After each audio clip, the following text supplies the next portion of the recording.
अध्यात्म विज्ञान कोई धर्म या संप्रदाय नहीं है, ये स्पिरिचुअल साइंस है जो कुदरत के कानून पर आधारित है।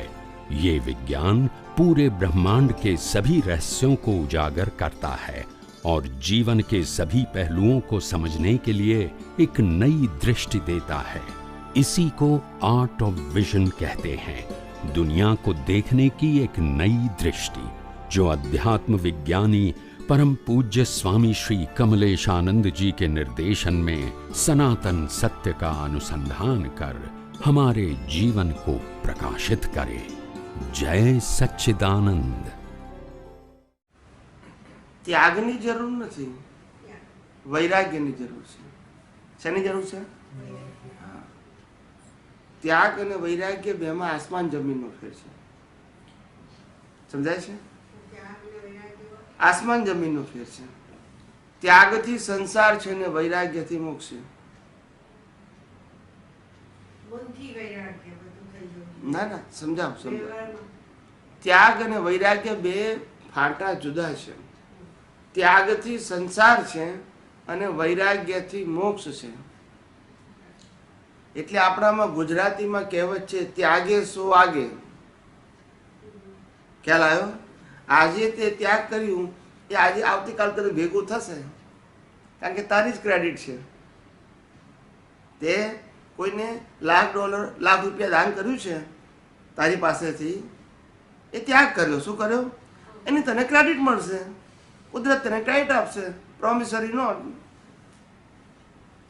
એનાથી સંસાર છે, મોક્ષ નથી। ત્યાગે સો આગે। જે લોકો ઘર બાર પરિવાર સંસાર સંપત્તિ સંબંધો સાધનો બધું છોડી દે છે ને, એ ત્યાગી કહેવાય, વૈરાગી ના કહેવાય।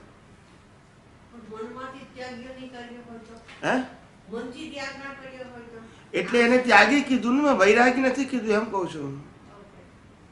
મેં એ કીધું કે તમને કે ઘર બાર પરિવાર સંપત્તિ સાધનો બધું છોડી દે એને ત્યાગી કહેવાય, વૈરાગી ના કહેવાય। અને મેં પહેલા કીધું કે ત્યાગીથી સંસાર છે અને વૈરાગીનો મોક્ષ છે। એટલે આ ત્યાગ કરનારા એ વૈરાગી નથી। હવે ક્લિયર થઈ ગયું? ઓકે। કેમ ત્યાગીનો મોક્ષ નથી? કારણ કે ત્યાગી જે ત્યાગ કરે છે એની વેલ્યુ એના મગજમાં છેલ્લા શ્વાસ સુધી હોય। બોલતા નથી બધા। તમે 80 વર્ષે પૂછો કે બાપજી કેટલા વર્ષે આ સંસાર છોડ્યો, તો કે 25 વર્ષનો હતો ત્યારે છોડી દીધો। અત્યારે કેટલા વર્ષ થયા? તો કે 80, એટલે 50 વર્ષ થયા મને, 50 કે 55 વર્ષ થયા સંસાર છોડે। તો તમે પહેલેથી આવા હતા?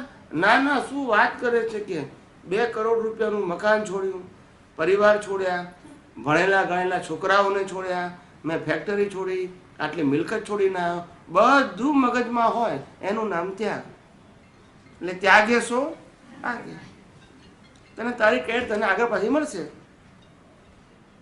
પણ ત્યાગથી મોક્ષ નથી, સંસાર છે, મળશે આગળ એટલે સંસાર।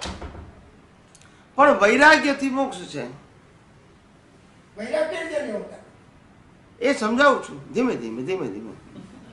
પેલા ત્યાગ સમજાયો, બરાબર પાકું થાય પછી આગળ લઉં ને, પછી ગોળ ગોળ થઈ જાય છે। ત્યાગ શું પેલા સમજો કે ત્યાગ કોને કહેવાય? બધું છોડવા છતાં મગજમાં જેને લિસ્ટ હાજર છે એને ત્યાગ કહેવાય, વૈરાગ્ય ના કહેવાય। અને એ ત્યાગથી સંસાર છે, મુક્તિ નથી। આ પેલું એક પાર્ટ ક્લિયર કરી નાખો, નો કન્ફ્યુઝન, પછી બીજા ભાગની વાત કરું। અને વૈરાગ્ય એટલે શું? તો કે બધું હોવા છતાં, ઘર બાર પરિવાર સંપત્તિ સાધનો સંબંધો બધું જ હોવા છતાં જેની દ્રષ્ટિમાં વેલ્યુ 0 થઈ ગઈ। શું થઈ ગઈ? સંબંધોની વેલ્યુ 0, સાધનોની વેલ્યુ 0, સંપત્તિની વેલ્યુ 0। પછી આવે કે જાય, રાગદ્વેષ થાય, પછી કોઈને ગણાવે કે મેં આટલું છોડ્યું। બોલતા નથી બધા।